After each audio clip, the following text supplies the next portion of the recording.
I came home to find my 8-year-old daughter, a heart patient, locked to our front porch under the blazing 95-degree sun. The HOA president said it was for safety, because she was outside alone. My little girl's lips were blue, her breaths shallow. Karen smirked and walked away. She didn't know I'm the sheriff. And her nightmare just began. The scream that came from my daughter's throat didn't sound human. It was weak, broken, like a bird with shattered wings.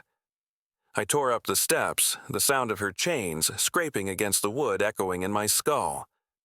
Her skin was ghost white, sweat glistening on her forehead, her tiny fingers clutching the porch railing. Emma! I dropped to my knees. The metal cuffs had cut into her wrists. Her eyes rolled back, lips trembling.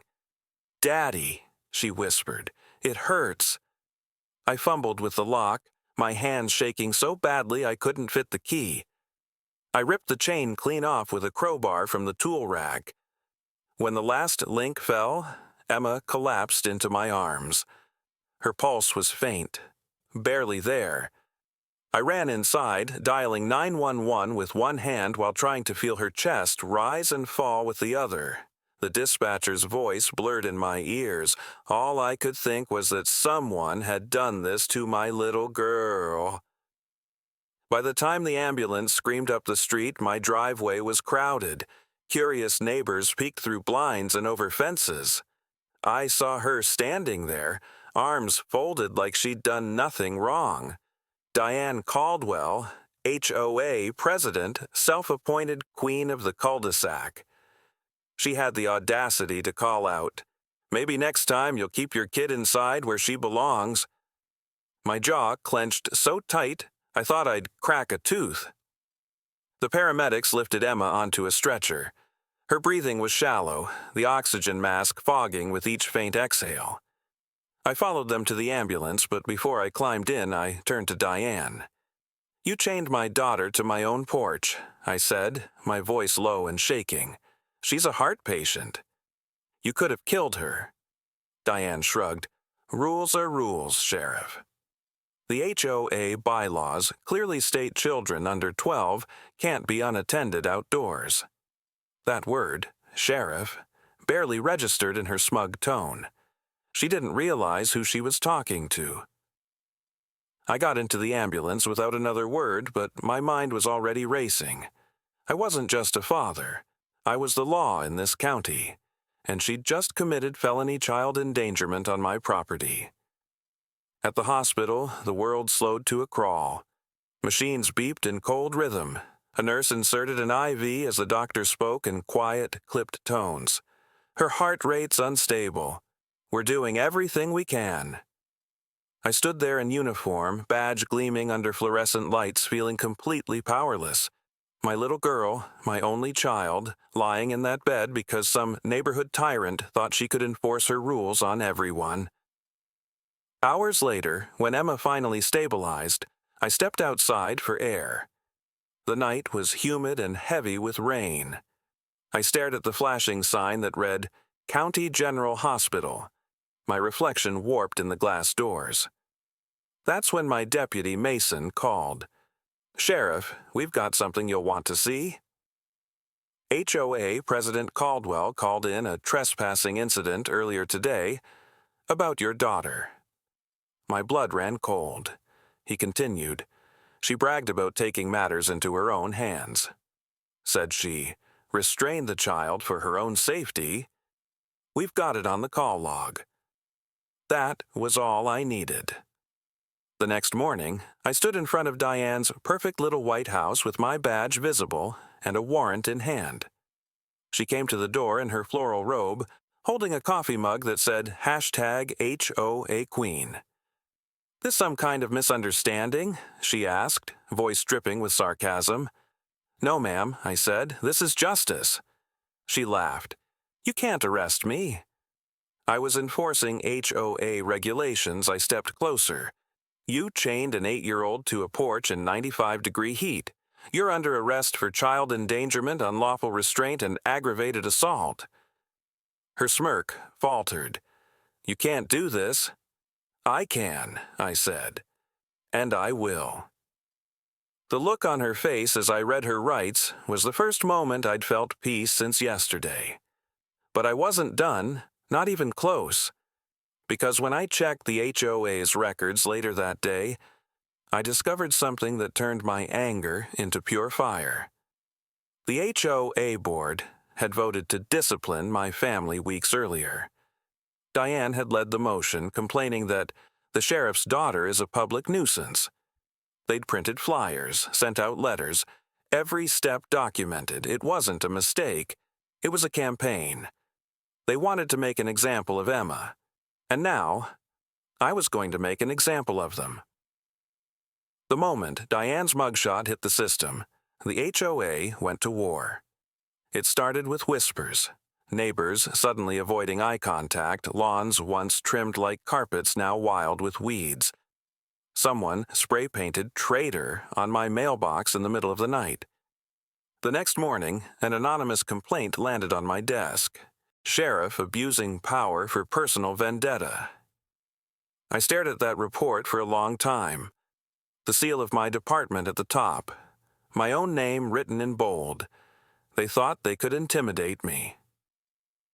That night, as Emma slept with monitors still taped to her chest, I sat beside her bed and scrolled through Diane's social media posts. She wasn't remorseful.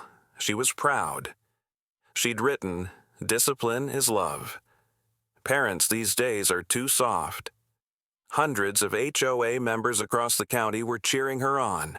I knew then this wasn't about one cruel woman. It was about power. The kind of power that hides behind bylaws and signatures, using order as a weapon. So, I started digging. I ordered my deputies to pull every HOA complaint filed in the last 2 years. Noise violations, fence heights, unapproved mailboxes, you name it. And buried in all those reports was a pattern. Diane's name kept showing up. Always the instigator. Always the one targeting families that didn't fit her image of perfection. Single mothers, renters, immigrants, and now, my daughter. But what really made my blood run cold was an email chain I uncovered through a subpoena. In it, Diane bragged about cleaning up the neighborhood. One line read, "If Sheriff Martinez can't control his child, maybe we should show him how discipline works." It was signed by 4 other HOA board members. That's when I realized this wasn't over. Diane might have been behind bars, but the others were still out there, circling like vultures. The next week, Emma came home from the hospital. She was pale, weak, but smiling. She held my hand as we walked inside. The porch had been scrubbed clean, but I could still see the faint rust marks from the chain. "Daddy," she whispered, "am I safe now?" I knelt beside her. "You're safe, sweetheart." "I promise." But I wasn't sure I believed it. 2 nights later, a rock shattered our living room window. I ran outside, gun drawn, scanning the shadows. A car engine revved and sped off. When I checked the ground, I found a note tied around the rock. "Drop the charges or your family won't be so lucky next time." That was it. I called an emergency meeting with the county prosecutor, the DA, and my deputies. "We're not treating this as vandalism," I said. "This is organized intimidation. We're going to dismantle this HOA piece by piece." We started issuing subpoenas for HOA financial records. What we found made Diane's cruelty look like the tip of an iceberg. The board had been embezzling funds for years. Fake maintenance projects, inflated invoices, kickbacks from contractors. They'd used their HOA power not just to bully families, but to steal from them. When I confronted one of the board members, a man named Glenn Rogers, he cracked fast. "It wasn't supposed to go that far," he said, sweating under the interrogation room light. "Diane wanted control. She said we needed to teach people lessons. She said your daughter was just collateral." I felt the heat rise in my chest. Collateral. He looked down. "She said kids like her shouldn't live here." She called her defective. I had to leave the room before I did something that would cost me my badge. By the end of that week, 4 more arrests were made. Fraud, conspiracy, child endangerment, you name it. But even as we cleaned house, the threats kept coming. Someone left a dead crow on my doorstep. My tires were slashed twice. One night, I found a note tucked under Emma's pillow. You can't protect her forever. That was the night I stopped thinking like a sheriff and started thinking like a father again. I installed cameras, floodlights, alarms. But more than that, I started teaching Emma what bravery looked like. We'd sit together on the porch, the same porch where she was chained, and watch the sunset. She'd ask questions I could barely answer. Why did Miss Caldwell hate me? Because people like her hate what they don't understand, I'd say, and they fear what they can't control. Emma would nod, quiet, thoughtful. You'll stop them, right? Every time I'd smile and squeeze her hand. You bet I will. But deep down, I knew the real battle hadn't even begun. Diane's lawyer had filed an appeal, and the HOA was pouring money into her defense. They wanted to paint her as the victim, an upstanding citizen targeted by an overzealous sheriff.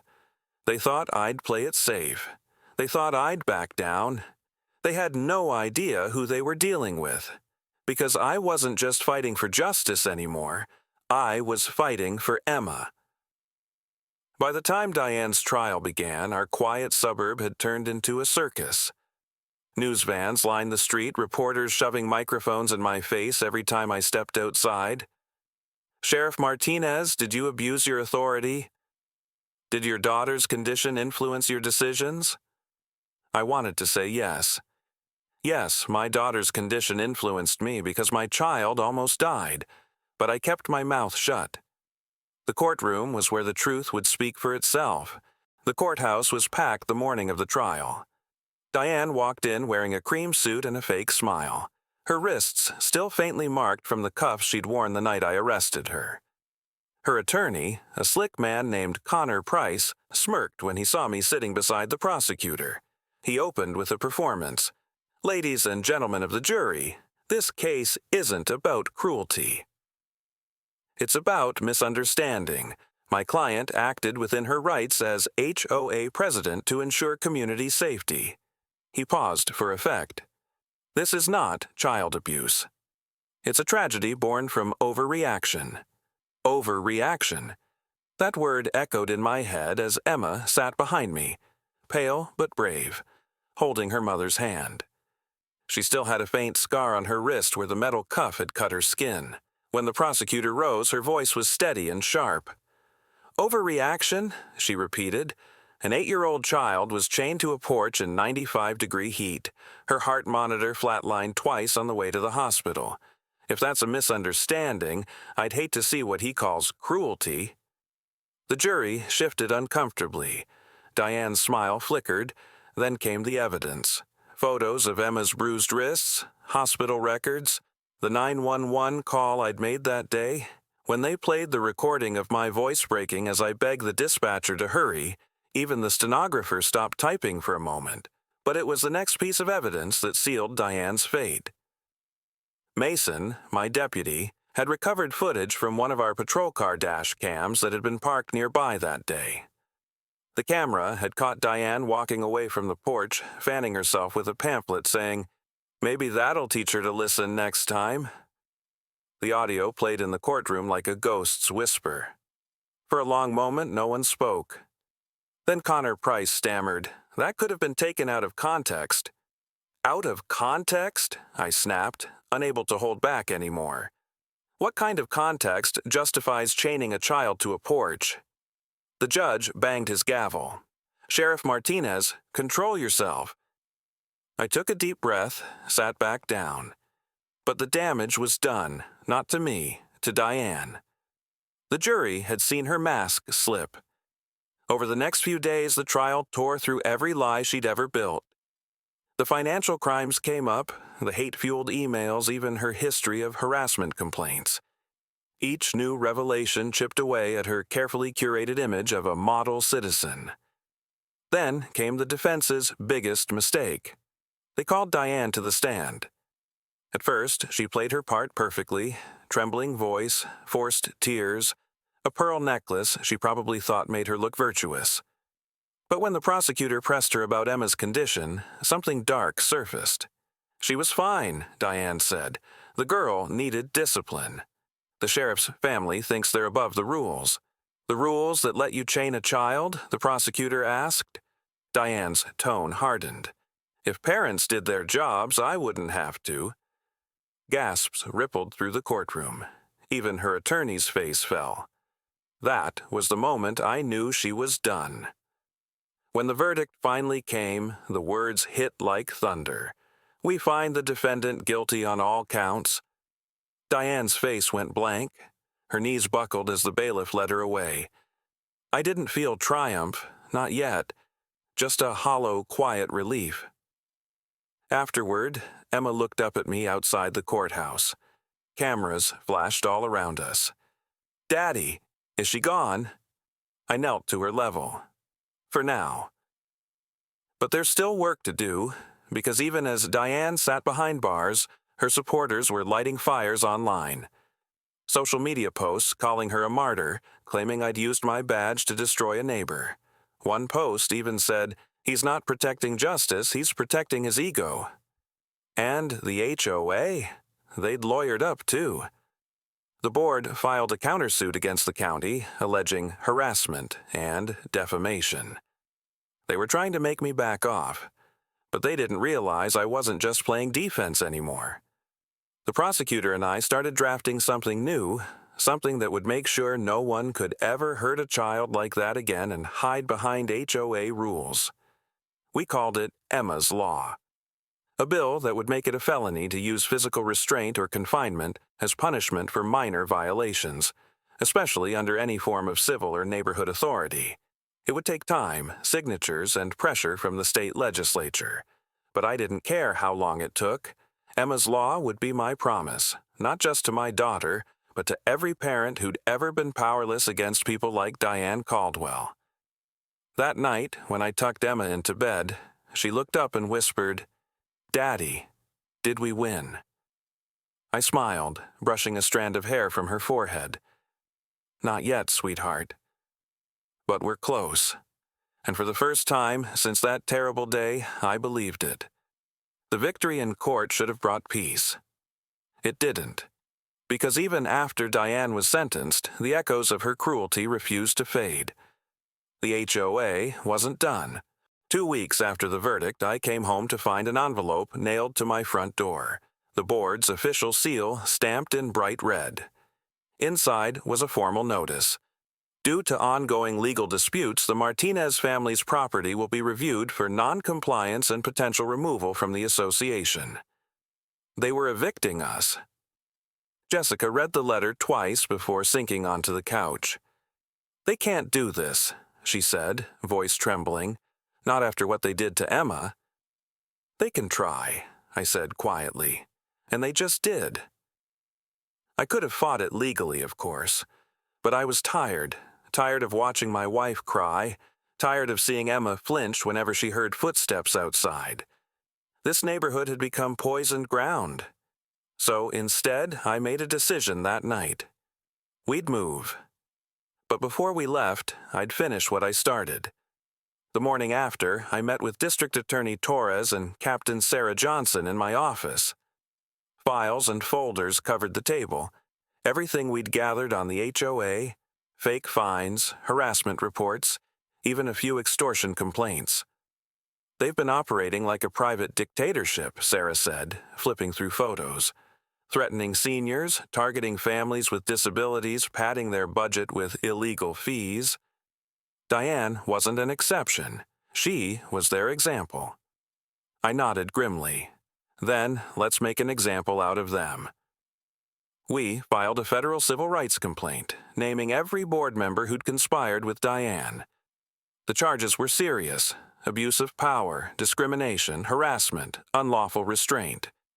Within days, subpoenas hit their mailboxes like thunder. But while the legal war raged, something more important was happening at home. Emma was healing. Slowly, painfully, beautifully.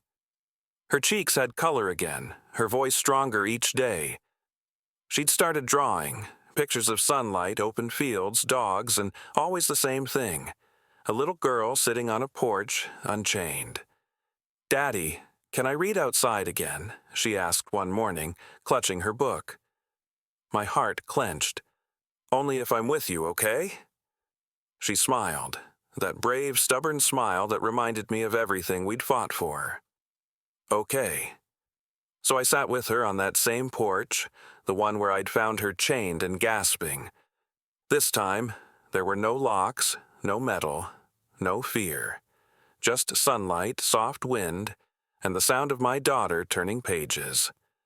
That moment, that quiet, ordinary moment, felt like victory. But peace never lasts long when power is threatened. 2 weeks later, a letter from the state legislature arrived. Emma's law had been tabled. The committee had insufficient evidence to move it forward. I knew what that meant. Lobbyists, HOA money, influence. The same corruption that protected Diane for years was still at work.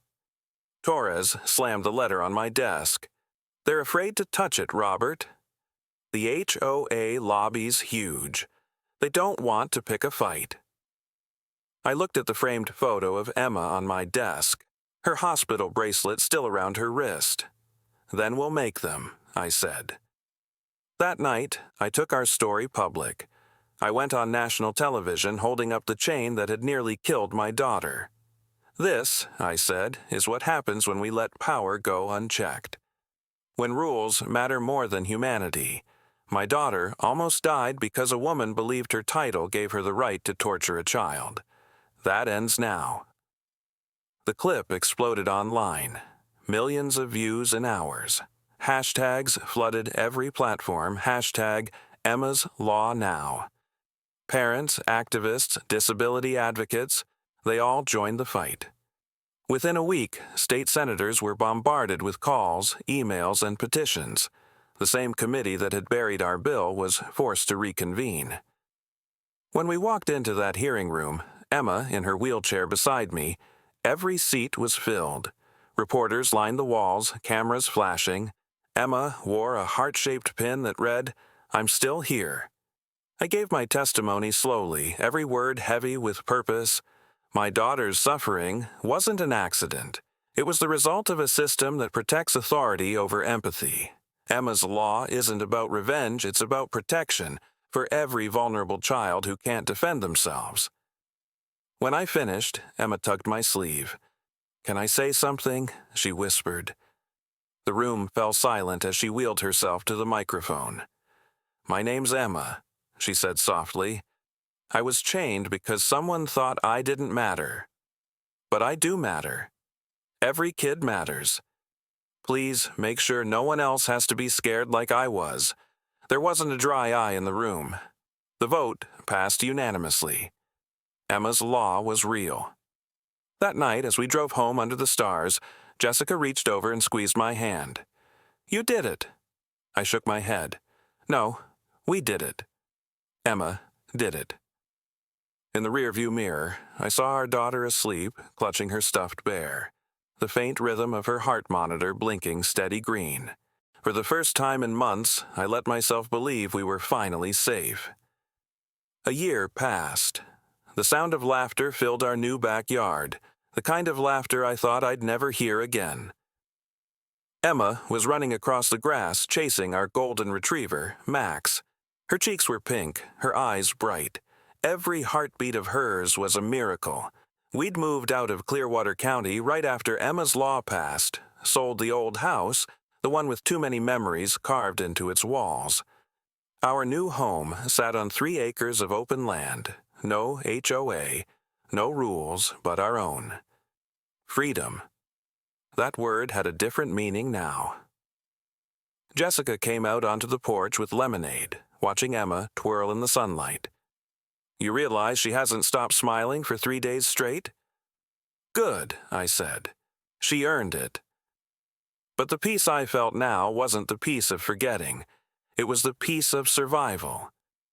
The kind you only get after walking through fire and coming out the other side with scars, but still standing. Every night I still saw flashes of that day. The chain, the panic, the color draining from my daughter's lips. But I also saw what came after. The fight, the victory, the people who stood beside us when everything fell apart. And most of all, I saw Emma, alive, unbreakable. One afternoon, the phone rang. Unknown number. I almost didn't answer, but instinct made me pick up. "Sheriff Martinez?" A familiar voice said. "It's Warden Ellis." "From State Penitentiary." My gut tightened. "What is it?" He hesitated. "It's about Diane Caldwell." The name alone felt like a wound reopening. "What about her?" "She requested to see you," Ellis said quietly. "She's terminal. Cancer. 6 months left, maybe less." For a long time, I didn't answer. Part of me wanted to hang up, let her die nameless in that cell. But another part, the part that had buried too many bodies, seen too much hate, knew this story couldn't end in silence. "Tell her I'll come," I said. The prison was cold, gray, and loud, the kind of place that stripped a person of everything, even their excuses. They led me through 3 security doors until I stood face to face with the woman who'd once chained my daughter to a porch. She looked smaller now, pale, fragile, the fire in her eyes long gone. "Robert," she rasped, "you didn't have to come." "I didn't," I said, "but I needed to." She nodded weakly. I think about that day every night, about her face, the way she cried. I thought I was doing the right thing, keeping order, but I was wrong. I was sick. I studied her for a long moment. "You nearly killed my daughter." "I know." Her eyes glistened with tears. "And I'll die knowing it. I'm not asking for forgiveness, I just wanted you to know I'm sorry. Truly sorry." For the first time, I saw not the monster, but the broken human beneath. Still guilty, still unforgivable, but human. "I don't forgive you," I said finally, "but I hope you understand what you took, and what she had to fight to get back." She nodded slowly. "She's strong. Stronger than I ever was." When I left that prison, the weight I'd carried for months finally began to lift. Not because I'd forgiven her, but because I no longer needed revenge. Justice had already been served. A few weeks later, I got a letter from the governor's office. Emma's law had been expanded, now a federal mandate protecting children with medical conditions from any form of restraint or neglect by authority figures. Emma's story had changed the country. When I told her, she smiled so wide, I thought her heart monitor might beep from excitement. "Does that mean no one else will get hurt like me?" "That's exactly what it means," I said. That night, as the sun dipped behind the trees, Emma asked if we could visit her old hospital. "I want to say thank you to Dr. Patel," she said. We went the next morning. The same halls that once echoed with fear now echoed with laughter. Emma walked on her own, holding a handmade card that said, "Thank you for saving my heart." Dr. Patel met us at the door, eyes wide with joy. "Emma, look at you. You're glowing." Emma handed him the card. "You fixed me. So I can run now." He knelt down, his voice soft. "No, Emma. You fixed yourself. We just helped." On the drive home, she leaned her head against the window, watching the clouds roll by. "Daddy?" "Yes, sweetheart? Do you think the mean lady will ever be happy again?" The question caught me off guard. I thought for a long time before answering. I think she'll have to face what she did every day. Maybe that's what will help her understand what real happiness is. Her words silenced me. Out of the mouth of a child who'd endured so much came mercy. The kind of mercy I wasn't sure I'd ever be capable of. That evening, as we sat around the fire pit, Emma curled up between Jessica and me. The stars glimmered overhead, The air filled with the sound of Emma nodded. I hope she learns. Everyone deserves to be better. Crickets and peace. She looked up at me, smiling softly. Daddy? Yeah, baby? We're safe now, right? I looked around. No chains, no fear, no HOA rules hanging over our heads. Just open sky and freedom. Yeah, I said quietly. We're safe. And for the first time in a long, long time, I believed it. That was our peace, our justice, our freedom. The day my daughter's heart beat strong again was the day we finally won.